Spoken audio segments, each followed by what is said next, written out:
अगर ठीक समझाया ही नहीं है, और वो कहते मन नहीं लगता, वो बोलेंगे तुम और जोर से लगाओ।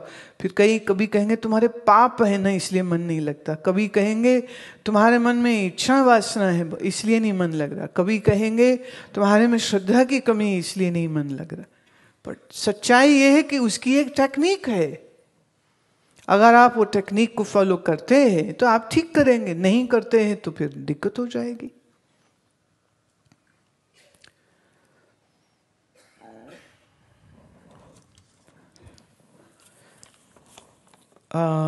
ये प्रश्न है रिपन का कि ईश्वर और जीव का भेद बताते आपने कहा ईश्वर सत्वगुणी है, जीव मलिन सत्वगुणी।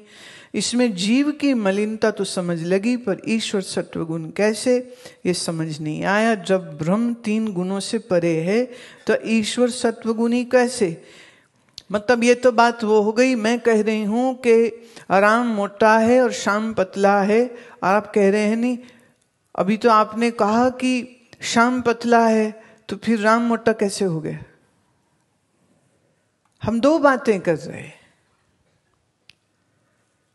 हम ईश्वर माने ब्रह्म माया सहित ईश्वर, सृष्टि का कर्ता, पालक करता, नाश करता वो ईश्वर है, माया सहित जुड़ने के कारण। जब हम कहते हैं सृष्टि का कर्ता, सृष्टि का भोक्ता, सृष्टि चलाने वाला, तो याद रही ईश्वर की बात हो रही है, ब्रह्म की बात नहीं हो रही। ये जो भेद है, मैं फिर कह दूं, ये सिवाय वेदांत के और तुम्हें कहीं समझ नहीं लगेगा। ईश्वर करता है, ईश्वर भोगता है, ईश्वर पाप पुण्य का दाता है, ईश्वर पे हम प्रार्थना करते हैं, हम जीव है, ये सारी बात ईश्वरवाद की है, ये ब्रह्मवाद की बात ही नहीं है। सच्चित आनंद व्यापक ब्रह्म का लक्षण स्वरूप है, ये ब्रह्म का लक्षण स्वरूप है। पर जब इसी ब्रह्म में अनादि मिथ्या माया जुड़ती है तो उसी का नाम फिर ईश्वर हो जाता है। अब माया में सृष्टि का बनना, चलना, पाप पुण्य, जीवों के साथ संबंध, ये पूरा जो ब्रह्मांड का जो सिस्टम चल रहा है वह ब्रह्म के द्वारा नहीं चलाया जा रहा है, ये तो ईश्वर के द्वारा है। और सनातन धर्म में जो अवतार भी माने गए विष्णु के, वह याद रहे विष्णु के अवतार है, ब्रह्म के अवतार नहीं है। भावनाओं में बह करके लोग उसको एक बना लेते हैं, पर वो एक नहीं है। जैसे जीव और आत्मा एक नहीं है, जैसे ईश्वर और ब्रह्म एक नहीं। वेदांत में हम इसे कहते माया विशिष्ट चैतन्य ईश्वर है। बोलो, माया वशिष्ठ चैतन्य ईश्वर है। वशिष्ठ मतलब the adjective is the title is because of the Maya. When the Maya gets associated with the Parabrahm, that is what we call Ishvara. Now the concept of God in Christianity and the concept of Allah in Islam is all of Ishvara. And exactly correct. उसमें कोई दोष नहीं है। ईश्वर सृष्टि बनाते हैं, करते हैं, बिल्कुल सही। इसमें आके एकदम सही, एक से एक मिल जाएंगे, कोई दोष नहीं इसमें। परमात्मा के लिए गुरु नानक कहते कर्ता पुरुष निर्भव निर्वैर, तो ये ईश्वर के स्वरूप का वर्णन हो रहा है। और ब्रह्म का वर्णन जहां गुरु नानक ने करना चाहा, वहां उन्होंने सीधे कहा एक ओंकार, बात खत्म।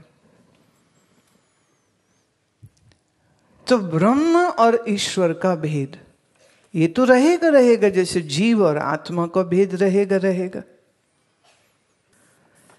अब जैसे श्री जाप साहिब में और जपजी साहिब में, जाप साहिब में बिल्कुल प्योरेस्ट प्योर जो लक्षण आ रहे हैं, मैं कह सकती हूं कि 80% लक्षण परमात्मा के ब्रह्म स्वरूप से है।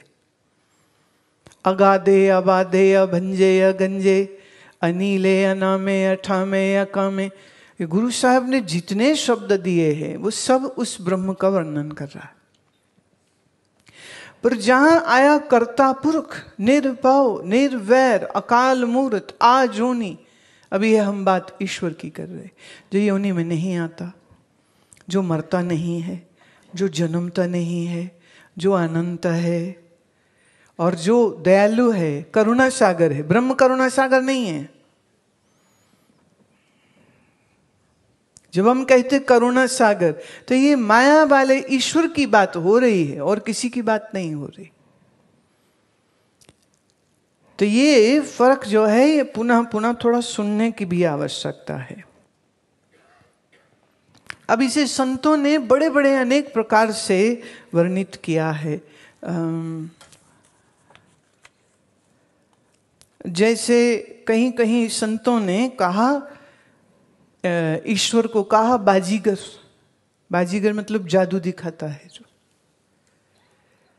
अब वो खाली टोप से कबूतर निकाल देता है, खाली गिलास से दूध निकाल देता है, जितने ये नाटक करता है।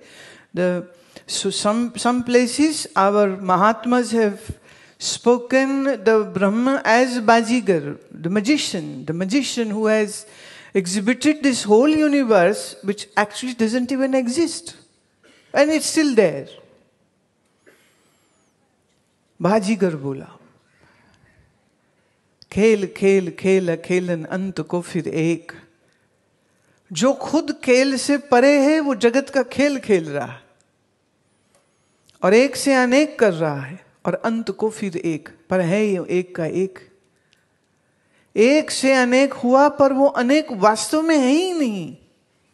अब ये समझ सिवाय वेदांत के और कहीं नहीं लग सकती। पुराण में क्या है, मिश्रित है। ईश्वर की भी बात चल रही, फिर उसी में ब्रह्म की बात आ रही, फिर उसमें ब्रह्म में ईश्वर की बात आ गई, फिर कहीं जीव और ईश्वर की बात आ गई। जीव की प्रार्थना पर भगवान आए, दर्शन दिए, उसको मुक्ति दिया। अब ये सारी बातें ये ब्रह्म के साथ नहीं हो रही, ये ईश्वर के साथ हो रही।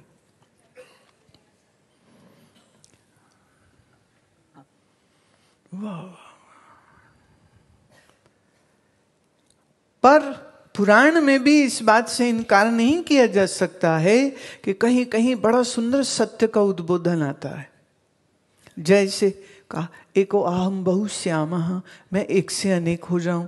अब ये इच्छा ब्रह्म कर रहा है कि ईश्वर? अब साधारण बुद्धि क्या है, वो परमात्मा परमात्मा एक ही शब्द या भगवान शब्द समझती है, लेकिन ये उसका परिभाषा क्या है ये वो नहीं जानते। जैसे हम जब ईश्वर शब्द का उपयोग करते तो ईश्वर माने जो ऐश्वर्य पूर्ण है। ऐश्वर्य किसका? माया की शक्ति जिसके पास है सो ईश्वर। माहेश्वर, जिसके पास महान ऐश्वर्य है सो माहेश्वर। महान है, महत है, बड़ा है।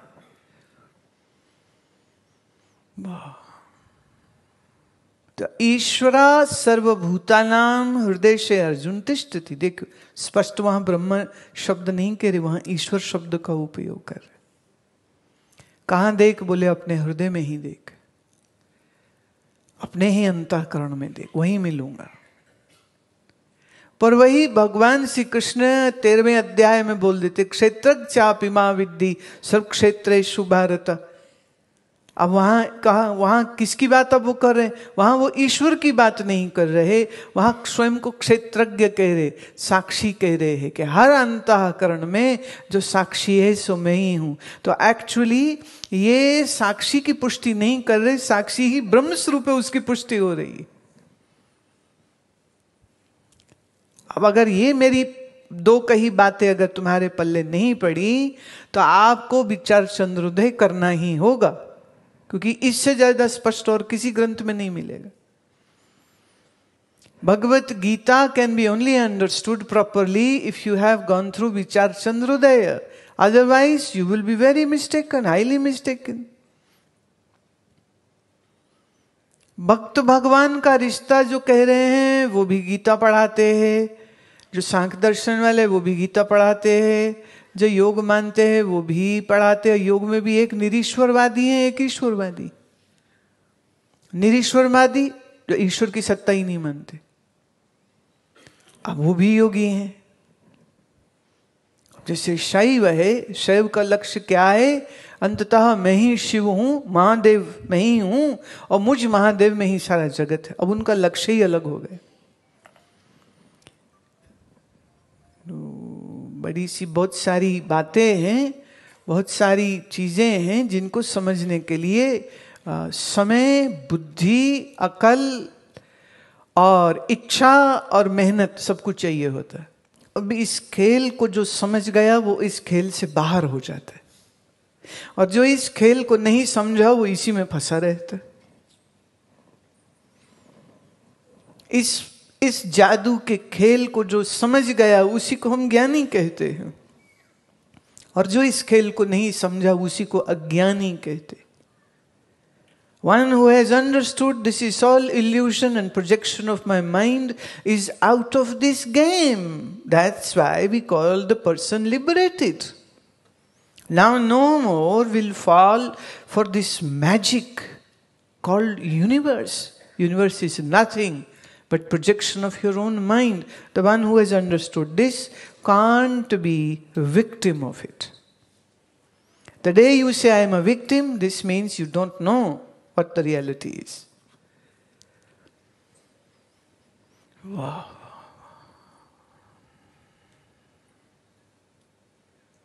Wow. अब जब तक इस खेल की समझ न लगे तब तक इस गेम में फंस जाता है बहुत जोर से, और जो फंस गया उसको हम कहेंगे प्रवृत्ति में गया, संसार की प्रवृत्ति में गया। ये पालूं, वो पालूं, अरबपति हो जाऊं। फोर्ब्स मैगजीन के कवर पेज पे मेरी फोटो आए।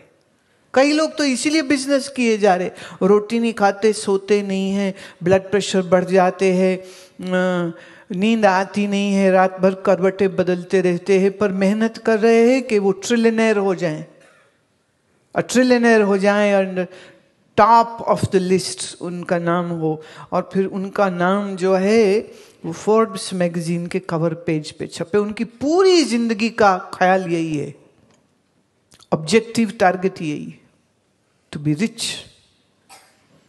To be filthy rich.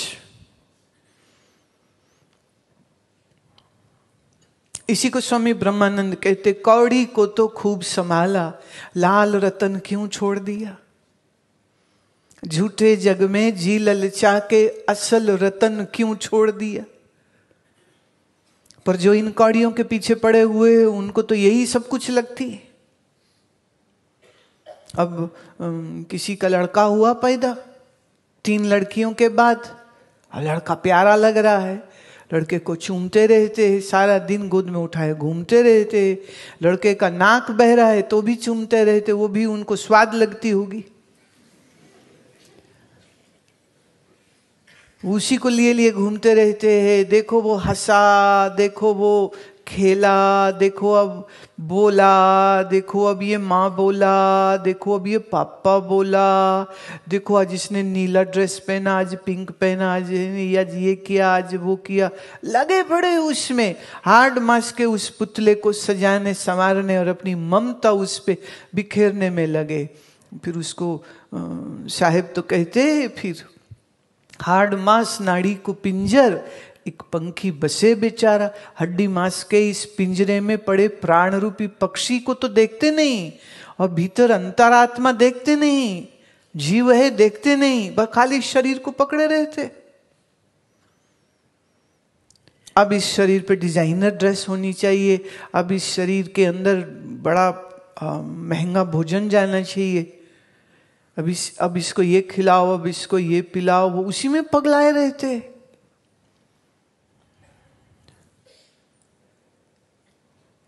स्वप्न है, अगर ये समझ लग जाती तो फिर ऐसे पागल तो नहीं होते ना। नरपत एक सिंहासन सोया, सपने भया भिखारी, अछत राज बिछरत दुख पाया, सोगत पई हमारी। नरपति माने राजा, एक राजा कहते अपने सिंहासन पर सो गया, सपना आया कि वो भिखारी है, अब वो रो रहा है, खाने को नहीं, कपड़ा नहीं, लोग धुतकारते हैं, वो रोता है। अब राजा है, सिंहासन पे बैठा और रो रहा है कि कोई रोटी दे दो, कोई रोटी दे दो। इतने में उसकी पत्नी आई, उसको हिलाती है कि क्या हुआ क्या हुआ क्या हुआ। आंख खुली तो क्या देखा, अरे मैं तो राजा हूं, मैं तो सिंहासन में बैठा हूं, मेरे पास इतनी दौलत है कि मैं पूरी प्रजा को मैं लंगर खिलवा दूं। पर ये क्या था जो मैंने देखा। वो बड़ी सोच में पड़ गया और फिर ये विचार मन में आया, क्या मैं राजा ने भिखारी होने का सपना लिया? कहीं ऐसा तो नहीं कि कहीं कोई भिखारी सोया है और उसने ये स्वप्न लिया है कि वो राजा हो गया। ये भी तो हो सकता है ना कि कोई भिखारी सो रहा है अपने झोपड़े में, सड़क के किनारे में, और वो सपना देखता है कि वो राजा हो गया।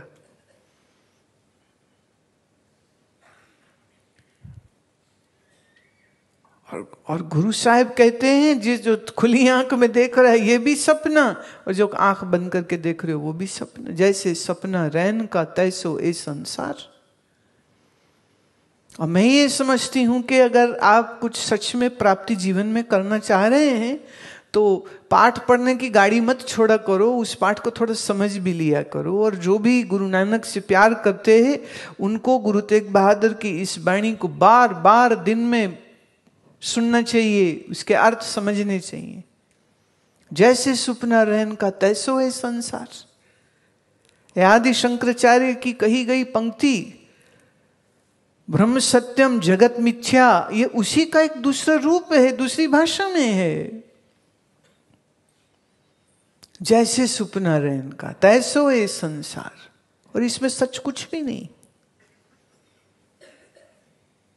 हम जन्मे हैं, हमारा शरीर है, हमारी ये उम्र है, हमारे ये बच्चे हैं, हमारा ये घर है।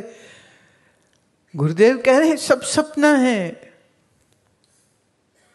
और ये सपने की एक्सपीरियंसेस, सपने के अनुभवों को तुम सच मान के इसके पीछे जो भाग रहे हो, इस सिवाय तुम्हारे अज्ञान के और कुछ है ही नहीं।